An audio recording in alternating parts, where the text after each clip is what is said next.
This way, boys. What do you think? A carousel of goats. This is how we milk morning and night. This one is one you can feed your feelings with, really. Thanks for being patient with me, Dylan. This is Muriel. With a cutie. That's not terrible, eh? That is not terrible.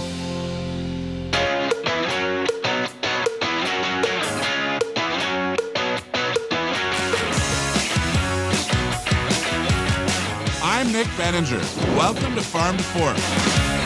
Farm to Fork is made possible with the generous support of Explore Waterloo Region. For a comprehensive guide on where to eat and what to see and do in the area, visit explorewaterloo.ca.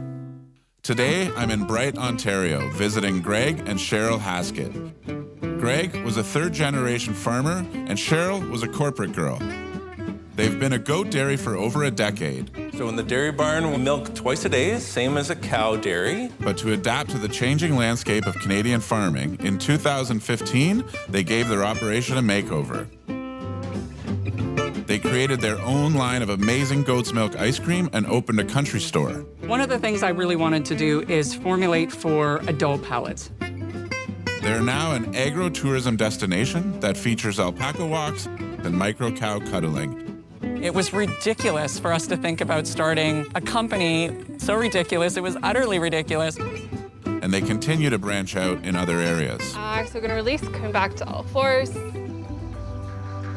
Inhale, we're gonna extend through that right leg and that left arm, reaching out through those fingers and toes, staying strong in towards the core, curling those toes under, slowly lifting up, lifting those hips up towards the sky, drawing the chest forward, pressing down through the heels.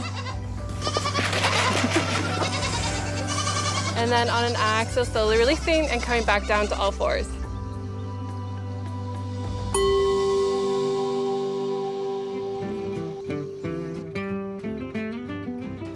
Hey, Cheryl, how are you? Hey, Nick. Good to see you again. Good to see you, too. Just had a really refreshing yoga class with your beautiful goats. Wonderful. What a cool experience. I love that you've repurposed this Kwanzaa hut. So this was actually my father-in-law's drive-in shed. The actual farm has been in my husband's family since 1967. The entire thing started with a goat dairy. My husband, Greg, runs that whole operation.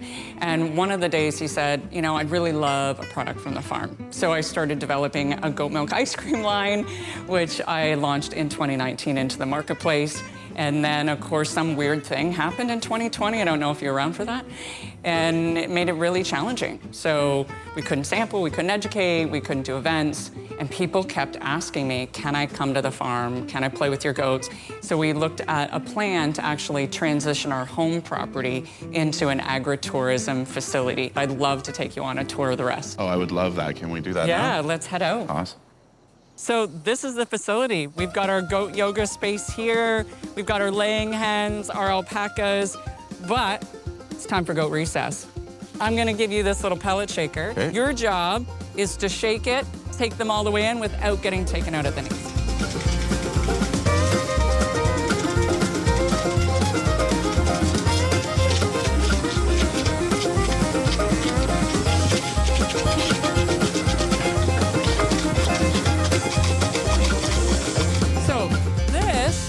Goat recess. So baby goats are called kids. Kids need to go for recess to play. Goats love to climb. And so all of these give them a chance to run, to jump, to climb. Ready? Up we go. Good job. Well, we're gonna leave them to play in their playground. I wanna introduce you to the alpacas. You're gonna help me with getting them from one pasture to the next pasture. Ooh. Long arms, and we're gonna say, let's go, boys. Let's go, boys. All right, boys. This way, boys. So we're gonna sneak through the sheep area so we can get over and maybe peek at some Highland cows. Good girl. Come on, Fiona. Good girl. So these are Highland cows. These girls are just mine. They're never gonna go for beef. I just love them because they're gorgeous. You know you're a real farm girl when you ask for cows instead of jewelry. We have 4 female Highlands. So Claire, her baby Fiona, and then we have Ellie and her baby Toffee. They're quite social cows, and they're the least aggressive cattle there typically are. But they're still cattle, they still have horns, they can still do damage. I started researching Highlands, and you know, these little tiny cows came up. I fell in love, like so many people do. But I have a farm. And so I have the space. This is Muriel. Cutie. She's quite friendly. She loves to be brushed. You're gonna give Nick a kiss? She licks my face. I'm thinking about starting a cow spa for microdermabrasion. I haven't earned her trust quite yet. Not quite yet. So since the cow kiss didn't work out for you, I have something else in store. Let's take a look. Right on.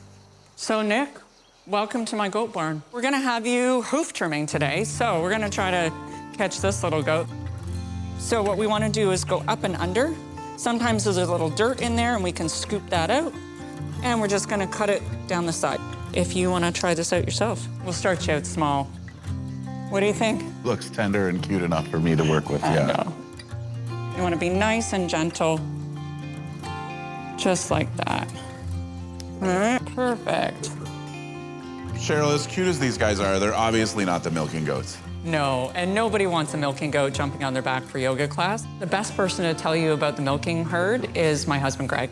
I've experienced the farm life. I even trimmed some goat hooves. Now it's time to meet Greg and go milk some goats. Greg was doing a lot of research. There's a lot of growing demand for goat cheese, and so it looked really great in 2010. Holy, a carousel of goats. This is how we milk morning and night. We have about 1,000 goats that we milk every day, twice a day. 2.5 hours per milking. Per milking?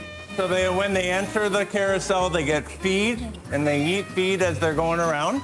And someone then puts on the unit. Yeah. And then they ride around, and someone takes them off, and then they exit. So, farms, just like any other business, there's a lot of challenges, a lot of risk. When COVID happened, after that, there was the war, and that increased our feed prices significantly. People often don't realize that something happening over there can actually affect, a small family farm here. And with those increases in costs, our milk price stays the same. So unfortunately, as of, this coming year, we won't be operating a goat dairy.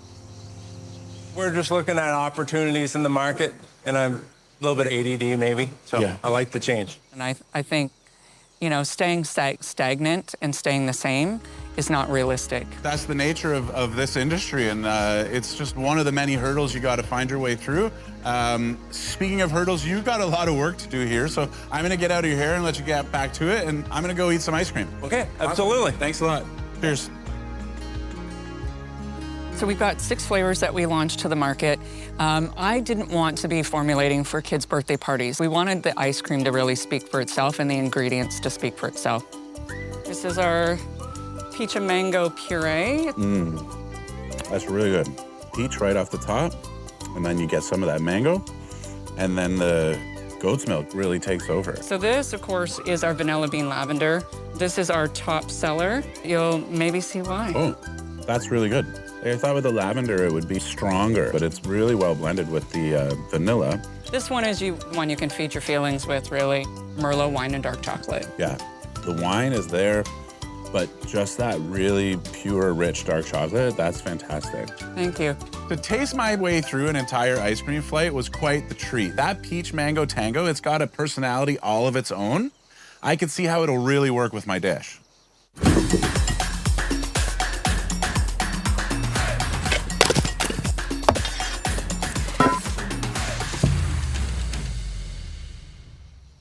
I've decided that I'm gonna make waffles with a few fun accoutrements, and I'm gonna use that mango tango ice cream. We're gonna burn this whole pineapple. We're just gonna throw it in the fire. We're gonna throw some butter and some milk in a pan. Now we'll get our dry ingredients together. White sugar, salt, baking powder, and flour. We're gonna do some maple candied bacon. It's very cliche, but it's very delicious. We're just gonna crack 8 of these eggs into a bowl here. We'll give those guys a little bit of a whisk here. Just some vanilla extract. Keep mixing. So now we'll just incorporate our milk and butter into our eggs. Now, I'm gonna put my dry ingredients in here. Once you're at a stage where it's pretty well mixed, but there's a few lumps, let it settle. Let's consider toasting our coconut.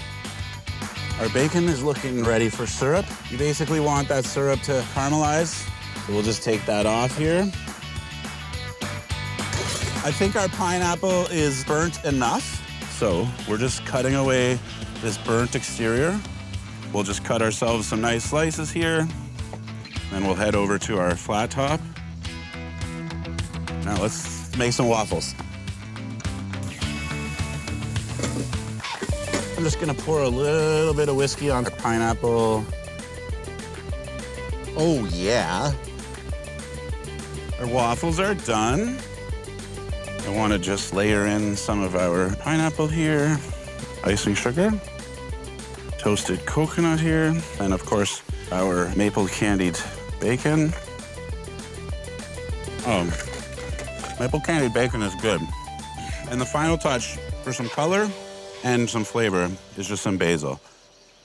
All we need to finish this off is our ice cream, and lo and behold, here it is. I've got it for you. Wonderful. So I have made waffles over the fire. We've got some candied bacon, some charred pineapple that we finished off with a little bit of whiskey, some toasted coconut, some beautiful fresh basil, and this mango tango ice cream. I'm just gonna do my best to divvy this out without making a total mess and make sure everybody Good gets luck. a little bit of something. Pineapple, bacon, basil, roly-poly ice cream here. All right, guys, we'll dig in. I hope you enjoy it as much as I enjoyed myself on your farm today. Thanks to Thank the you. chef. Oh my. That's not terrible, eh? No. That is not terrible. That is quite lovely. I tried to have fun because, you know, if there's one thing that you guys seem to do here and promote, it's having fun. Yeah, the ice cream's great. It is, though. Well, guys, thank you so much for having me today. It was an utterly ridiculous day. Overall, I just had a fantastic time, and I want to thank you guys for making me feel part of the crew. And I just loved it, and I'd love to come back anytime. Well, we so loved having you, and you fed us. Right on. Which is the best part of the end of the day. Awesome. Well, it's the least I can do. Cheers, Thank guys. you. Thanks. Cheers.